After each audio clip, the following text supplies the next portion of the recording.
अस्सलाम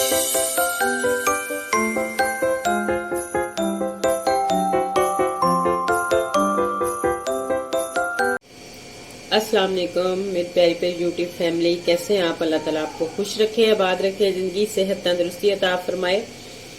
तो आइए आज हम बहुत ही मज़ेदार और टेस्टी और यमी सी सेवइयां बनाने का तरीका आपसे शेयर करते हैं। जिस तरीके से मैं खुद बनाती हूँ इसी तरीके से मैं आपको बता रही हूँ।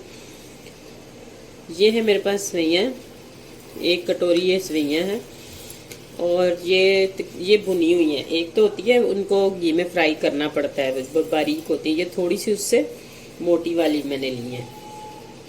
ये है मेरे पास चारों मगज, 2 चम्मच चावल खाने वाले। इसको हमने ग्राइंड करके इसका आटा पीस लेना है, मतलब बिल्कुल बारीक जो है ना वो आटे की शेप में इसको बना लेना। और ये बादाम है, ये तकरीबन आधे जो है वो इसमें हम डाल देंगे और आधे गार्निश के लिए रख लेंगे। और ये है खोपरा, इसको कश करना है। और ये चीनी इसमें जाएगी 1 कटोरी, 2 छोटी इलायची, ये थोड़ा सा ज़ाफ़रान है और ये कस्टर्ड है 1 से 1.5 चम्मच पाउडर। और ये है इस कटोरी दूध, ये मैंने लैदा करके रख ली। ये 2 किलो दूध में हम बनाने जा रहे हैं। तो आइए बनाना स्टार्ट करते हैं। तो सबसे पहले हमने क्या करना है, ये कढ़ाई रखी ऊपर और इसको थोड़ा सा हमने गरम किया। और ये जो है मगज़ और बादाम, इनको थोड़ा सा हमने रोस्ट कर लेना है ताकि इसका पाउडर बनाने में और मुश्किल ना पेश आए और इसका कच्चापन जो है वो ख़त्म हो जाए। तो इसी दौरान अगर आप मेरे चैनल पर न्यू है तो जल्दी से मेरे चैनल को सब्सक्राइब कर दें, लाइक करें, शेयर करें प्लीज़ ज़्यादा से ज़्यादा। तो एक दफ़ा इस तरह मेरे तरीके से आप ज़रूर बनाकर ट्राई करें, आप बार बार इसी तरीके से बनाएंगे।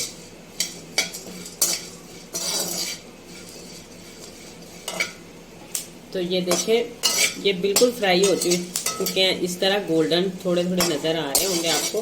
बस हमने इसी स्टेज पर इसको उतार लेना और ठंडा करके इसका पीसेंगे मिक्सी में डाल। तो ये देखें, अब हमने चीनी को कैरेमल करना है। चीनी हम इसी तरह आंच बिल्कुल दम वाली कर देंगे और चीनी सारी जो इसमें इस तरह इसको फैला देंगे ताकि ये अच्छे से मेल्ट हो जाए। और इसको गोल्डन कलर हमने देना है, ज़्यादा ब्लैक की तरफ नहीं ले जाना। ब्लैक अगर करेंगे या जल जाएगी तो इसकी स्मेल जो है वो आएगी। सिर्फ हमने इसको गोल्डन करना है और आंच बिल्कुल स्लो।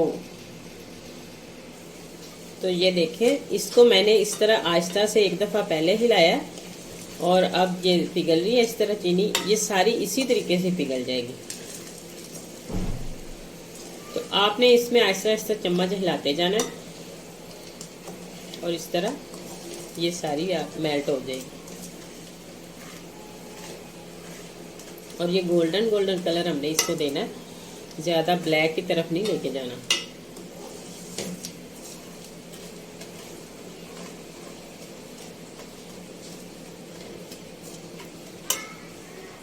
तो ये देखें, चीनी हमारी गोल्डन है। अभी अगर हमने इससे ज़्यादा किया तो ये ब्लैक की तरफ चली जाएगी। जब ये ब्लैक ब्लैक होती है फिर ये जल जाती है और इसका टेस्ट भी जला आता है। तो इस टाइम पे हम इसमें अब दूध शामिल कर देते हैं।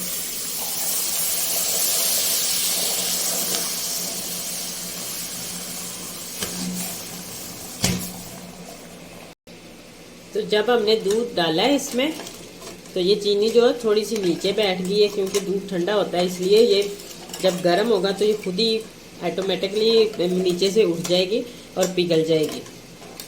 इस बात से आपने परेशान नहीं होना कि चीनी क्यों नीचे इस तरह, वो कैसे अब उखड़ेगी या निकलेगी। ये खुद ही जब गर्म हो जाता है तो फिर सेट हो जाता है।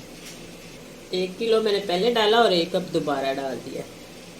तो ये देखें, दूध गर्म होते ही चीनी हमारी सारी मेल्ट होके और कितनी प्यारी रंगत हो गई है दूध की। तो अब हम इसमें सेवइयां डाल देते हैं। 2 किलो दूध में ये 1 कटोरी थी, तकरीबन 250 ग्राम होगी। तो अब हमने इसको पकाना है जब तक ये गलेंगी नहीं, उस वक्त तक हमने इसमें और कुछ नहीं डालना।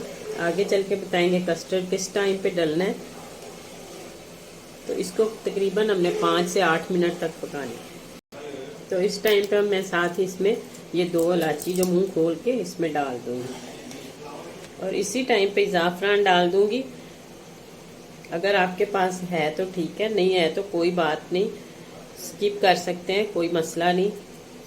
मैंने इसको थोड़ा सा हाथ से मसल के डाला है ताकि ये अच्छे से पक जाए और इसका कलर भी साथ आ जाएगा।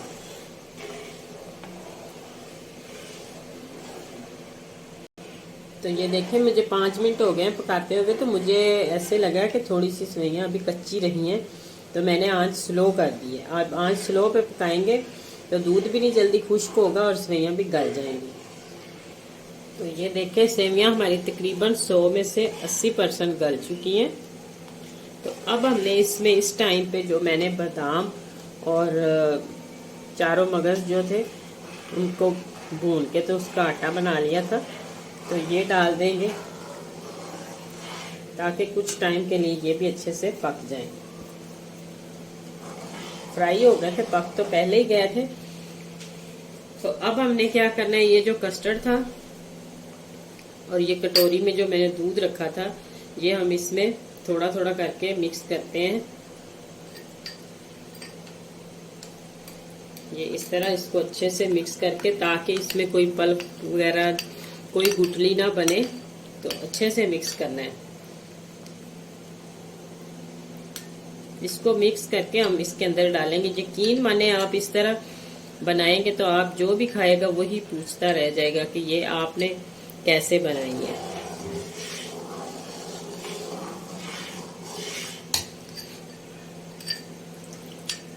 तो ये जो मिक्सचर था हमने तैयार किया इसका कस्टर्ड का, तो इसको अच्छे से हमने मिक्स कर लिया। तो इस टाइम पे हम इसमें डालते हैं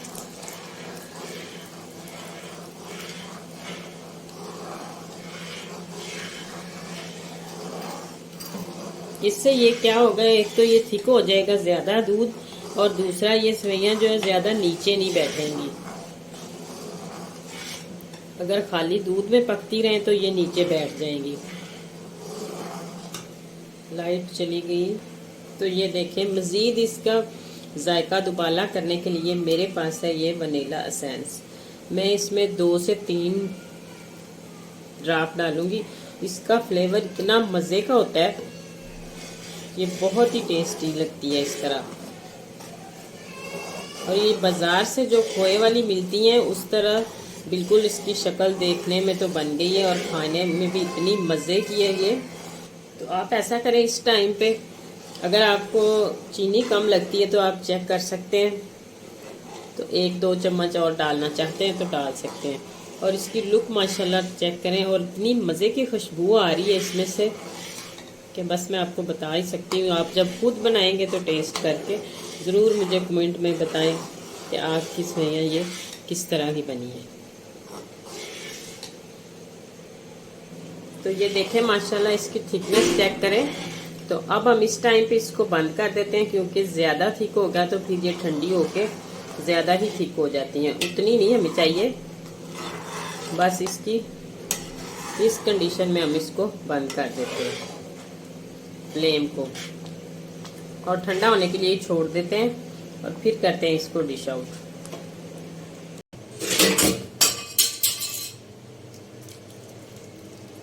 तो ये देखें माशाल्लाह क्या ही ज़बरदस्त और कम। तो ये देखें, ये जो मैंने खोपरा रखा था इसको मैंने इस बारीक के इस साइड से, बारीक साइड से किया, इस साइड से नहीं, बारीक साइड से। तो अब हम इसकी डेकोरेशन कर लेते हैं इस तरीके से साइडों पे।